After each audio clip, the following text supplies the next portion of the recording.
Bismillahirrahmanirrahim. Bismillahirrahmanirrahim.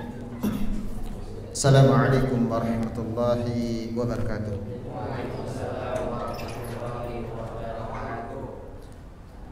Alhamdulillahi rabbil alamin.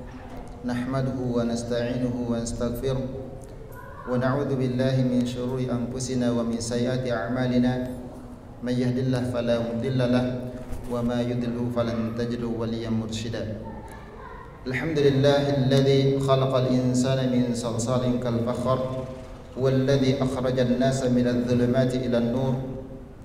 Asyhadu an la ilaha illallah wahdahu la syarika lah.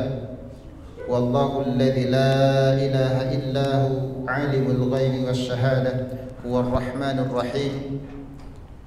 Wa asyhadu anna Muhammadan abduhu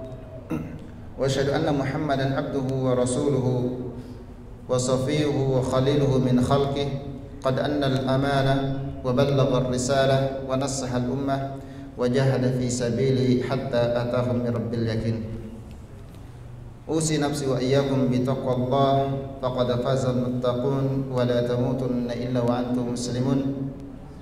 Faqad qala subhanahu fi muhkamit tanzil ba'da an a'udzu billahi minasy syaithanir rajim. Bismillahirrahmanirrahim. Ya ayyuhalladzina amanu taqullaha haqqa tuqatih wa la tamutunna illa wa antum muslimun. Wa qala habibuna al-mustafa Nabiullah Muhammadin sallallahu alaihi wasallam, man ra'a minkum falam yughayyirhu biyadihi fantadhiru 'adzaban min rabbikum. Ma'asyiral muslimin wal muslimat yang dirahmati oleh Allah Subhanahu wa taala.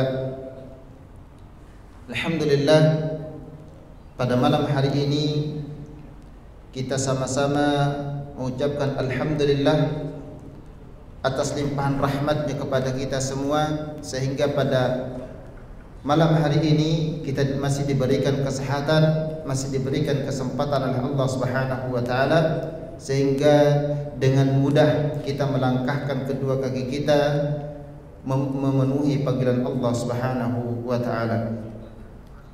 Salawat serta salam mudah-mudahan tetap tercurah dan terlimpahkan kepada junjungan kita Nabiullah Muhammadin sallallahu alaihi wasallam beserta keluarganya, sahabat-sahabatnya, dan orang-orang yang tetap istiqomah mengikuti sunnah-sunnah beliau sampai akhir zaman kelak.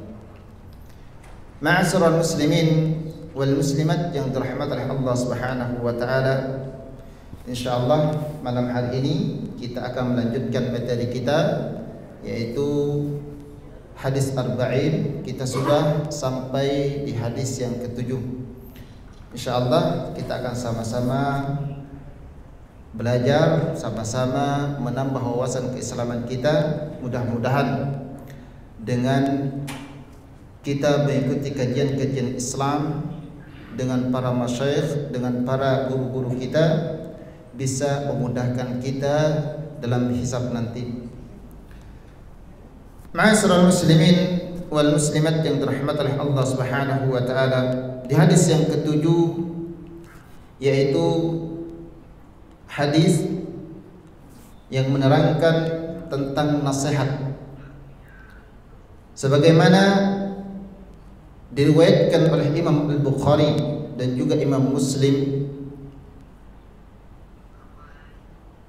dari sahabat yang mulia, yaitu Abi Ruqayyah, an Abi Ruqayyah Tamim ad-Dari radhiyallahu anhu qala, dari Abi Ruqayyah Tamim ad-Dari, semoga Allah meridainya, anna Nabiy sallallahu alaihi wasallam qala, bahwasanya Rasulullah sallallahu alaihi wasallam bersabda, ad-dinu nasihat, agama itulah nasihat.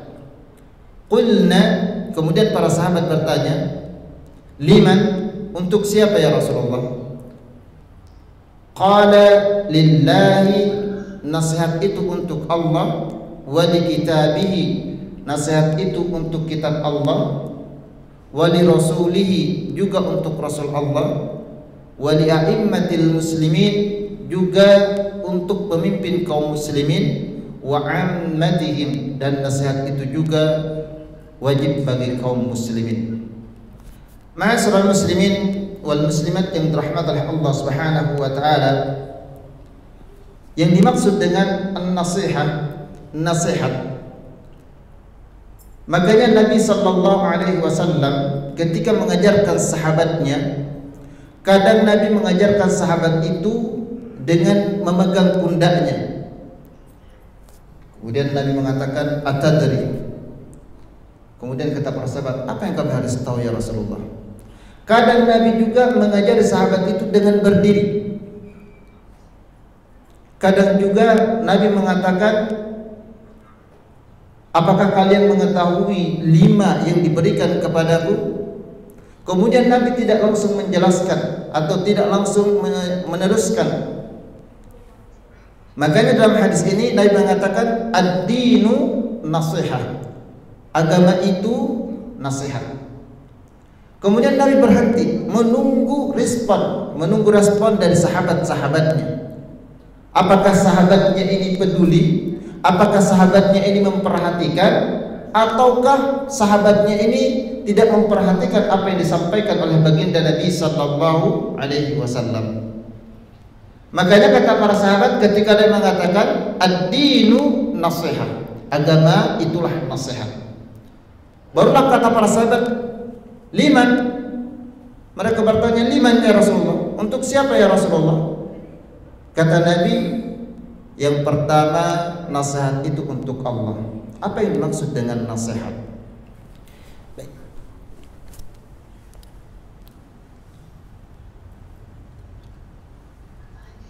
Ad-dinu nasihat.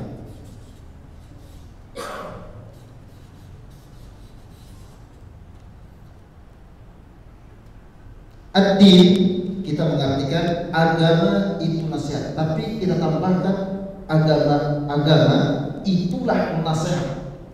Ya, agama itulah nasihat.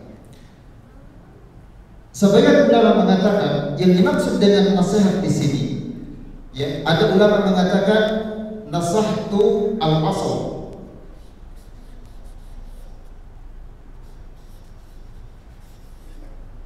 Nasahtu asal, aku menasihati madu. Artinya aku memurnikan madu, membersihkan madu itu dari kotorannya, dari sarangnya. Makanya kata para ulama, nasihat sebagian lain mengatakan seperti seseorang, ya, seperti seseorang membersihkan pakaiannya dari kotorannya. Tujuannya dia ingin pakaian itu, ya, bersih dari segala kotoran, supaya bajunya yang kotor, supaya bajunya yang banyak bolong-bolongnya kemudian dibawa ke tukang jahit, kemudian ditambal supaya yang bolong itu tertutupi, supaya apa? Tidak terlalu kelihatan. Nah, kata para ulama, nasihat itu adalah seseorang memberikan nasihat kepada saudaranya dengan tujuan supaya kekurangan itu tertutupi oleh kebaikannya, supaya keburukannya tertutupi oleh kebaikannya. Itulah disebut dengan apa? Nasihat. Maka ada sebagian ulama mengatakan iradatul khair. Ya, ada ulama juga mengatakan nasihat itu adalah iradatul khair. Apa artinya?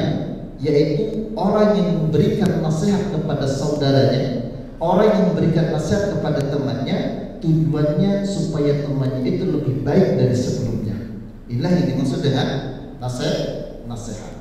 Nah, kemudian qulna, sahabat bertanya, liman ya Rasulullah? Untuk siapa? Kata Rasulullah, lillah. Nasihat yang pertama untuk Allah. Nasihat itu untuk Allah. Artinya, ya, kita mengesahkan Allah Subhanahu wa ta'ala, baik dengan rububiyahnya, uluhiyahnya, dan asma wa sifat. Menasihati Allah artinya mengikhlaskan segala kebaikan-kebaikan, segala ibadah-ibadah yang dilakukan oleh seorang hamba adalah dipenuhi dengan keikhlasan. Seluruh perbuatan yang dilakukan oleh seorang hamba harus dilandasi dengan keikhlasan. Inilah yang dimaksud dengan nasihat untuk Allah Subhanahu wa taala.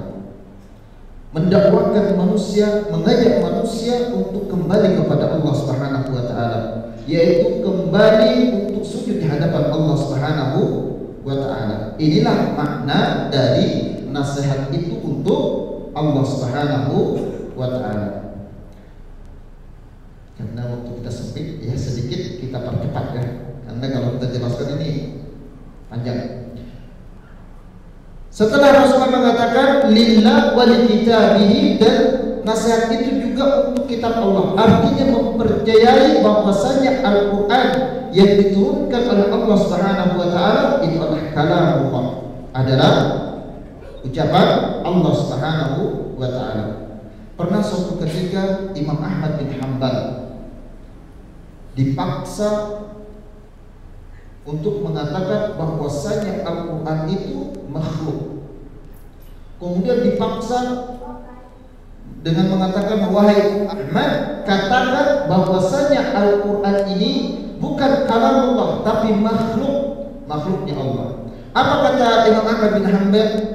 Kata Imam Ahmad bin Hanbal, man qala anna al-Qur'ana makhluqan faqad kafar. Siapa saja yang berani mengatakan Al-Qur'an itu adalah makhluk, maka orang itu telah kafir. Karena Al-Qur'an itu diturunkan oleh Allah Subhanahu wa taala sebagai pedoman bagi manusia. Makanya Al-Qur'an itu apa? Kalamullah. Yang kedua, nasihat untuk Al-Qur'an, bagi Al-Qur'an adalah membela bagi orang yang menyelewengnya. Membela Al-Qur'an bagi orang yang merusak artinya.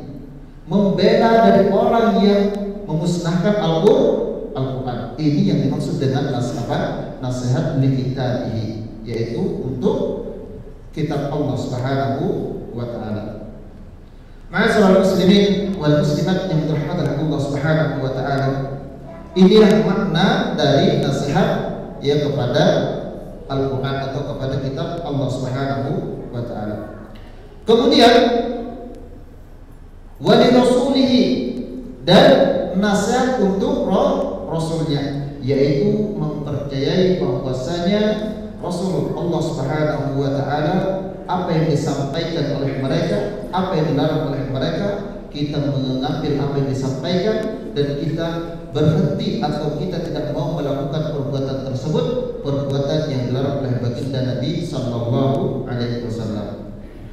Kata Nabi, ambillah, lakukanlah apa yang aku sampaikan kepada kalian, apa yang aku contohkan kepada kalian, dan berhentilah. Artinya jangan kalian lakukan sesuatu yang aku larang kepada kalian. Itulah yang disampaikan oleh baginda Rasulullah sallallahu alaihi wasallam. Inilah maksud dari nasihat untuk Rasul Allah Subhanahu wa taala. Baik, kita akan masuk yang keempat dan yang kelima, yaitu wali a'immatil muslimin.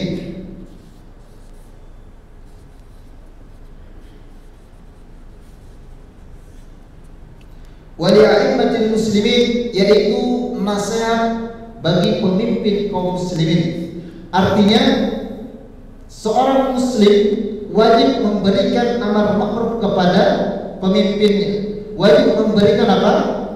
Teguran kepada pemimpinnya apabila pemimpinnya salah. Maka sebagian ulama ada yang mengatakan pemimpin itu ada dua. Satu disebut dengan rabbaniyun, yaitu seorang ulama pewaris Nabi sallallahu alaihi wasallam yang mengeluarkan atau yang mengajarkan akhlak, mengajarkan sopan santun. Itu adalah pewaris Nabi sallallahu alaihi wasallam. Ini yang pertama. Yang kedua adalah pengusaha, yaitu seorang penguasa yang selalu menegakkan syariat Allah Subhanahu wa taala. Namun terkadang dia lalai untuk menjalankan syariat tersebut. Nah, disinilah para ulama mengatakan wali a'immatil muslimin, memberikan nasihat kepada pemimpin kaum muslimin, artinya meluruskan apa yang tidak sesuai dengan syariat, bukan memusuhi, tapi apa? Memberikan nasihat. Begitu juga kita diajarkan bagaimana cara memberikan nasihat yang benar kepada atasan kita, kepada pemimpin kita. Bukan menegurnya di halayak ramai, bukan menegurnya di saat dia sedang rapat, bukan menegurnya di saat dia sedang ngobrol, tapi kita diberikan contoh bagaimana menegur, memberikan nasihat yang baik kepada sama kaum muslimin, apalagi kepada pemimpin. Salah satu contoh di zaman tabi'in, ada seorang raja, kemudian pada saat itu dia salah menindak, kemudian yang lain protes, tapi ada satu sahabatnya berdiam diri. Setelah kerumunan ini selesai, barulah dia menghampiri sahabat pemimpin tersebut, lalu mengatakan, wahai sahabatku, janganlah kau menzalimi kaum muslimin. Demi Allah, satu suap kamu masukkan ke dalam perutmu dari yang haram, demi Allah balasannya lebih berat. Satu suap kamu masukkan dari barang yang haram, dari kezaliman kaum muslimin, maka dosa kaum muslimin seluruhnya kau akan tanggung, maka dosanya akan lebih berat. Lihat bagaimana cara menasihat yang benar kepada pemimpin. Bukan kita apa? Memposting di sosial media, dia menjelek-jelekkan di sosial media. Ini menandakan kita tidak punya akhlak yang baik. Itu menandakan berarti kita juga kurang baik. Kenapa? Karena keburukan kaum muslimin, satu saudara kita umbar aibnya kemana-mana, sehingga yang lain mengetahui. Ya, inilah menandakan berarti kita juga tidak memiliki akhlak yang baik. Ma'asyiral muslimin wal muslimat yang dirahmati Allah Subhanahu wa taala, inilah yang dimaksud dengan nasihat untuk pemimpin kaum muslimin.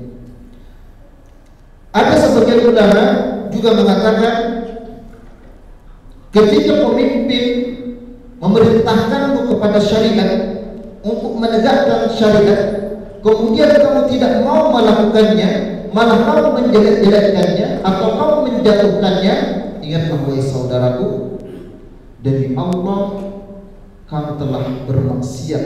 Satu, bermaksiat kepada Allah. Dua, bermaksiat kepada pemimpin. Walaupun anda rajin sholat, rajin bersedekah, rajin puasa, tapi kalau sudah tidak mentaati pemimpin dalam kebaikan, dalam ketaatan kepada Allah Subhanahu wa taala, berarti kita sudah bermaksiat kepada Allah dan bermaksiat kepada pemimpin. Suatu ketika baginda Nabi Sallallahu Alaihi Wasallam dalam peperangan, ke semua kaum muslimin itu berbaris. Di depan itu musuh, ya, kita sudah berhadapan dengan musuh. Tiba-tiba baginda Nabi keluar dari barisan, maju ke depan, lalu mengatakan kepada kaum muslimin, wahai saudaraku, wahai sahabatku, seandainya anak panah kalian luncurkan, pasti anak panah itu akan mengenai sasaran. Jika kalian melemparkan atau mengeluarkan satu anak panah ini tanpa seizin dari pemimpin, kalian telah bermaksiat kepada Allah dan juga telah bermaksiat kepada pemimpin. Maka di sini apa? Kita diperintahkan oleh Allah untuk taat kepada Allah dan juga kepada pemimpin. Selagi pemimpin itu mengarahkan kita, mendorong kita untuk selalu taat kepada Allah Subhanahu wa taala. Tapi kalau ada pemimpin yang menyuruh kita untuk mencuri, untuk korupsi, ini apa? Jangan kita taat. Kalau dia menyuruh kita kepada yang ma'ruf, kerjakan, taati. Tapi kalau menyuruh kepada apa? Kemungkaran, maka kita tolak, itu pun dengan cara yang halus. Harus dengan apa? Qaul karimah, dengan ucapan-ucapan yang lembut. Ya, inilah cara menasihati kaum muslimin. Tapi jika ada pemimpin kita tahu, ya, dan kita melihat, menyaksikannya, dia melakukan keburukan, dia melakukan kemaksiatan, kemudian kita tidak mau menegurnya dan kita diam diri, tidak mau berusaha menegurnya, memberikan nasihat kepadanya, hati-hati. Kata Allah, ketika ada satu orang yang bermaksiat, kemudian diketahui perbuatannya, lalu dia diam, tidak mau menegur saudaranya. Kata Rasulullah, ketika Allah menurunkan azabnya itu bukan hanya kepada yang melakukan maksiat, tetapi kepada sekitaran orang yang berada di situ. Makanya kata Nabi apa? Man ra'a minkum, siapa yang melihat kemungkaran falan yughayyir, dan dia tidak berusaha menegurnya, menasihatinya, fantadiru adzab min rabbikum, tunggulah azab dari Allah Subhanahu wa taala. Ma'asyiral muslimin wal muslimat yang dirahmati oleh Allah Subhanahu wa taala, kemudian terakhir wa ammatihim, dan kepada seluruh kaum muslimin. Nasihat ini wajib disampaikan, wajib dinasihati kepada sesama kaum muslimin. Makanya dalam Al-Qur'an Karim Allah Subhanahu wa taala berfirman, wa ta'awanu 'alal birri wat taqwa. Saling tolong apa? Dalam kebaikan dan ketakwaan. Saling mengingatkan saudara kita ketika ada saudara kita yang lalai, ketika ada saudara kita yang keliru, maka apa? Tugas kita menegur dan memberikan nasihat. Tapi ya, ketika ada saudara kita yang sakit, kita menjenguk dan memberikan nasihat. Jangan sampai ketika ada saudara kita yang sakit, malah kita memberikan apa? Ancaman kepada mereka.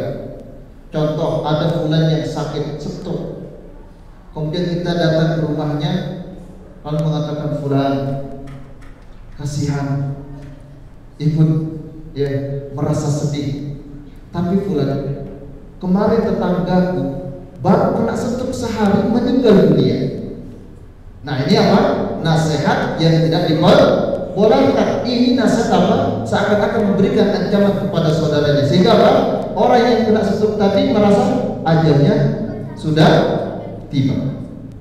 Nah, tapi kata Nabi SAW, ketika ada saudara yang sakit, maka berikan dia nasihat yang indah, supaya ya dia merasakan sakit itu adalah motivasi diri untuk semakin apa? Semangat hidup dalam ibadah kepada Allah Subhanahu wa taala. Dia memberikan apa? Motivasi yang hidup. Contohnya, ada saudara kita sakit, kemudian terbaring sudah 1 tahun, tidak bisa duduk. Kemudian kita katakan kepada mereka, sahabatku, saudaraku, tersenyumlah. Penyakit yang kamu rasakan, penyakit yang kamu derita saat ini, tidak lama lagi penyakit itu akan diangkat oleh Allah Subhanahu wa taala, dan penyakit itu akan digantikan oleh Allah menjadi maghfirah. Seperti itu nasihat-nasihat yang indah, memberikan motivasi untuk semangat hidup. Ma'asyiral muslimin wal muslimat yang dirahmati oleh Allah Subhanahu wa taala, kita ada sesi tanya jawab. Apa kita terusin? Terusin aja, Pak. Baik. Hadis ini tentang ad-din nasihat memang singkat tapi memiliki makna yang luar biasa. Di antaranya nasihat bahwasanya agama itu tegak di atas upaya saling nasihat menasihati sesama kaum muslimin. Saya teringat dengan salah satu contoh dalam satu kitab Bukaus Salaf, tangisannya para ulama, ya ulama salaf. Ada satu kisah, ada seseorang, ya seorang laki-laki yang gemar bermaksiat kepada Allah Subhanahu wa taala. Dia tidak mau apa? Dinasihati. Setiap ada orang yang menasihatinya, maka orang yang menasihati itu dibunuh. Setiap ada yang menegurnya, maka yang menegur itu dibunuh. Itulah ya, laki-laki ini tidak mau dinasihati. Laki-laki ini maunya bermaksiat terus menerus. Suatu ketika, di saat dia berjalan ingin melakukan kemaksiatan kepada Allah Subhanahu wa taala, tiba-tiba ada anak kecil sedang duduk sambil menangis. Kata laki-laki ini, "Bunai, anakku, kenapa kamu duduk di sini dan menangis?" Anak ini tidak mempedulikan. Ditanyakan kedua kalinya, "Anakku, kenapa kamu duduk di sini dan menangis?" Kata anak ini, "Paman, demi Allah, tadi saat aku sedang duduk di rumah, ya sedang duduk santai di rumah, tiba-tiba orang tua datang dan mengatakan, 'Anakku, apakah ayah pernah memberimu makanan yang ayah dapatkan dari yang haram? Anakku, pernahkah ayah memberikanmu ya makanan dari yang haram?' Kemudian kata anak ini, 'Demi Allah ayah, aku menyaksikanmu tidak pernah kau memberikan makanan kepadaku dari yang haram.' Kemudian dia mengatakan, 'Anakku, demi Allah, ketika aku memberimu makanan dari yang haram lalu kamu diam, berarti aku telah memasukkan bara api ke dalam perutmu, hai anakku.' Kemudian anak ini mengatakan, 'Demi Allah ayah, selama engkau mengajarkanku Al-Quranul Karim, ketika aku membaca ayat-ayat tentang neraka, demi Allah seakan-akan aku berada di dalam neraka, seakan-akan aku akan dilemparkan oleh Allah ke dalam neraka. Apalagi begitu aku membaca surah At-Tahrim, lalu bunyinya, 'Ya ayyuhalladzina amanu qu anfusakum wa ahlikum nar.' Lalu aku bertanya kepada diriku, sampai kapan aku akan bermaksiat kepada Allah? Bukankah ini sudah saatnya aku bertobat kepada Allah? Bukankah ini saatnya aku mengabdikan diri kepada Allah? Kapan ajalku akan tiba? Amalan apa yang sudah aku persiapkan? Bekal apa yang aku sudah persiapkan menghadap Allah Subhanahu wa ta'ala?" Kemudian laki-laki tadi yang tujuannya melakukan maksiat kepada Allah seketika menangis dan mengatakan, "Demi Allah, mulai hari ini aku akan taubat kepada Allah Subhanahu wa ta'ala. Demi Allah, mulai detik ini aku akan mengabdikan diriku kepada Allah Subhanahu wa ta'ala." Maka pada saat itulah ia taubat kepada Allah. Setelah dia mengucapkan kalimat taubatnya, kemudian Allah Subhanahu wa ta'ala memanggilnya, maka kata para ulama dia meninggal dalam keadaan husnul khatimah, insyaallah. Ma'asyiral muslimin wal muslimat yang dirahmati Allah Subhanahu wa ta'ala, itulah yang dimaksud dengan ad-dinu nasihat, yaitu untuk Allah dan untuk kitabnya, kemudian untuk rasulnya, wa li'aimatil muslimin wa ammatihim, dan seluruh kaum muslimin. Allah saling menasihati. Ya, kita adalah satu raga, kita adalah satu bangunan. Ketika satu bangunan ini ya salah satunya tidak kokoh, maka pada saat itulah kita mulai dihancurkan oleh musuh. Ketika ada teman kita membutuhkan sesuatu, maka kita ya wajib membantunya. Makanya ada seorang ulama mengatakan, luqmatun, ya, satu suapan dimasukkan ke dalam perut orang yang lapar, khairun min bina'i alfil masajid. Itu lebih baik dari 1000 masjid yang kita bangun. Satu suapan kita berikan kepada fakir miskin, satu suapan kita berikan kepada orang yang membutuhkan, itu lebih baik daripada apa? 1000 masjid yang dibangun. Kenapa seperti itu? Ya, kalau orang yang kita beri makan ya hanya satu suap, kemudian dia menjadi kuat, kemudian kekuatannya digunakan untuk ibadah kepada Allah Subhanahu wa ta'ala, maka pahalanya juga kita akan mendapatkan seperti yang dilakukan oleh orang tersebut. Maka kata para ulama, yang pertama kali kita lihat adalah tetangga kita.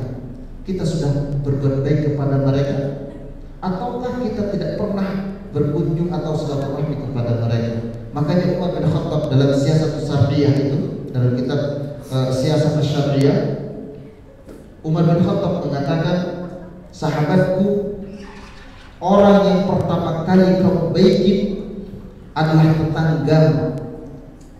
Kenapa? Kenapa harus tetangga? Kenapa bukan saudara dulu? Ya, karena tetangga itu orang yang pertama kali datang kepadamu di saat kau mendapatkan musibah. Contoh, Ada orang meninggal. Pernah nggak ada orang meninggal lalu dia mengatakan, tetanggaku, kalian pergi semua, kalian apa? Keluar semua karena saat ini aku akan meninggal. Nggak ada. Maka yang pertama kali menjenguk kita, pertama kali yang perhatian dengan kita adalah tetangga.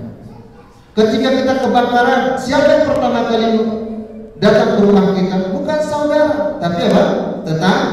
Tetangga. Ada kebakaran, ya, kemudian tetangga yang sibuk memadamkan apinya, sementara saudara kandung kita masih jauh. Tapi tetangga yang pertama kali datang menjenguk dan melihat kondisi kita. Maka kata Nabi sallallahu alaihi wasallam, jagalah adabmu dan hak-hakmu terhadap tetangga. Jangan kamu sakiti dia, jangan kamu bully dia, tapi lindungi dia, karena dialah yang akan pertama kali menolongmu di saat engkau mendapatkan musibah. Ma'asyiral muslimin wal muslimat yang dirahmati oleh Allah Subhanahu wa taala. Kata Umar bin Khattab tentang yang disebut tetangga itu bukan hanya sebelah rumah, tapi yang dikatakan oleh Umar bin Khattab, tetangga itu 10 dari depan kita, 10 rumah dari depan kita, 10 rumah dari belakang kita, 10 rumah dari kiri dan kanan kita. Itulah tetangga kita, tetangga dekat kita yang harus kita baiki, yang harus kita jenguk. Bahkan Rasulullah mengatakan, kalau kalian memasak makanan kemudian baunya tercium oleh tetangga, maka wajib diantarkan. Walaupun isinya cuma dua. Tidak tabah syai. Jika engkau memasak makanan, memasak sesuatu, ya walaupun isinya sedikit, tapi perbanyaklah airnya. Supaya apa? Supaya dia juga merasakan apa yang kita rasakan, supaya dia juga menikmati apa yang kita nikmati. Itulah adab tetangga. Ustaz, bagaimana kalau tetangga saya orang non muslim? Enggak apa-apa, sunnah. Sunnah. Kata Nabi ketika mau memasak makanan, antarkan, walaupun itu orang yang berbeda agama dengan kita. Lihat, kita diajari oleh Nabi untuk berbagi, baik itu dengan sesama muslim ataupun orang non muslim. Itulah adat yang dicontohkan, yang diajarkan oleh baginda Nabi sallallahu alaihi wasallam. Ma'asyiral muslimin wal muslimat yang dirahmati oleh Allah Subhanahu wa taala, ada waktu 5 menit, mungkin kita akan sesi tanya jawab sedikit, ya. Barangkali ada teman-teman kita, saudara-saudara kita, ada pertanyaan atau ada pembahasan yang tadi saya sampaikan belum jelas, silakan Bapak para jemaah untuk menanyakannya kembali.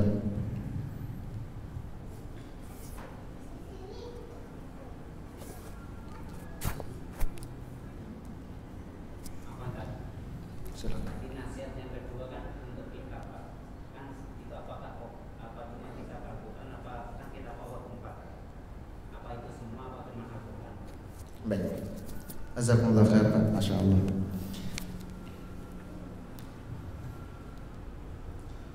Nasihat untuk kitab Allah, berarti kalau kitab itu secara umum, ya, berarti kitab Allah berarti semua kitab, yaitu 4. Tapi yang 3 ini harus yang murninya, ya, harus yang murni. Tapi kalau sekarang kita cari yang murni itu susah, tidak ada lagi. Kenapa? Karena sudah diganti oleh manusia, dan mereka mengatakan inilah kitab kami, tulisan dari apa? Dari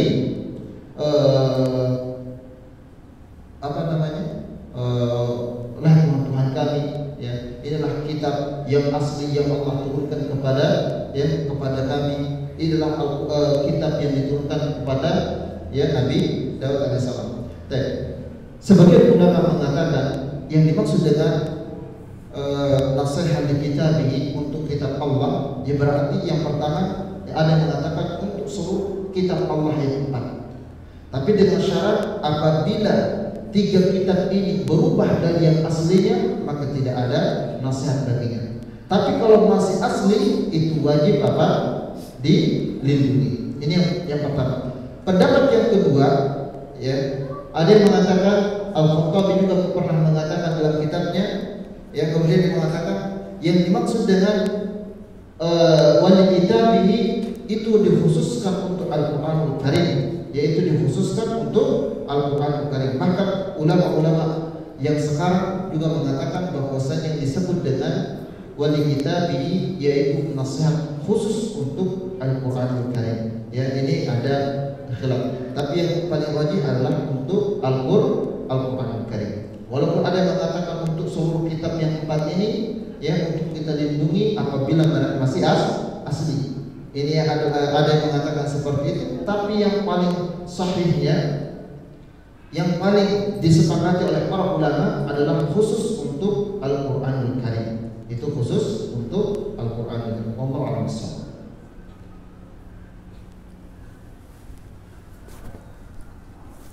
Silakan Pak, yang lain.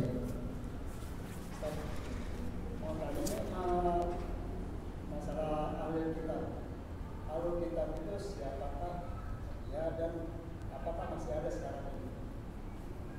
Baik. Ahli kitab apakah masih ada sampai sekarang atau tidak ada?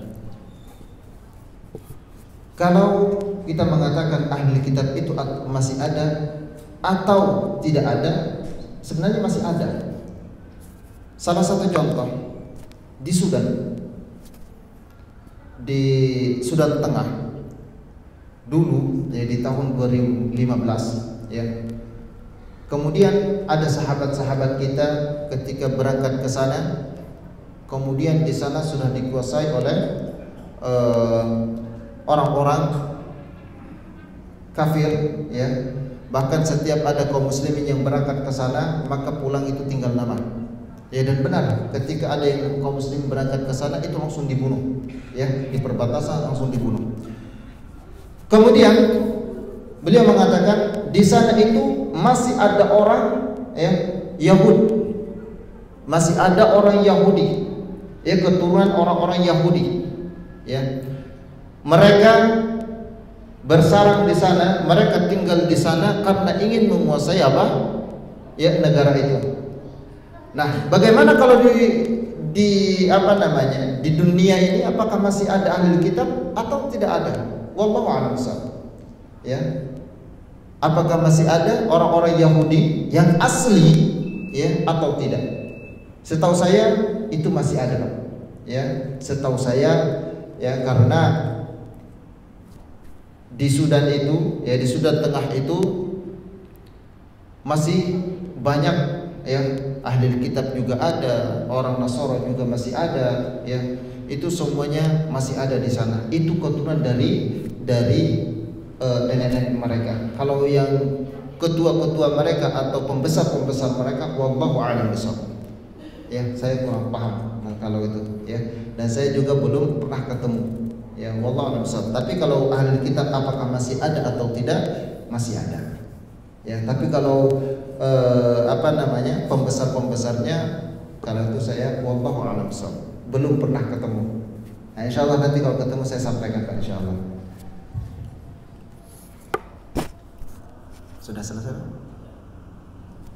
Baik, kalau sudah selesai kita tutup dengan baca alhamdulillahirabbil alamin, subhanakallahumma wa bihamdika asyhadu an la ilaha illa anta astaghfiruka wa atubu ilaik. Akhir da'wana alhamdulillah. Wassalamualaikum warahmatullahi wabarakatuh. فبأي آلاء ربكما تكذبان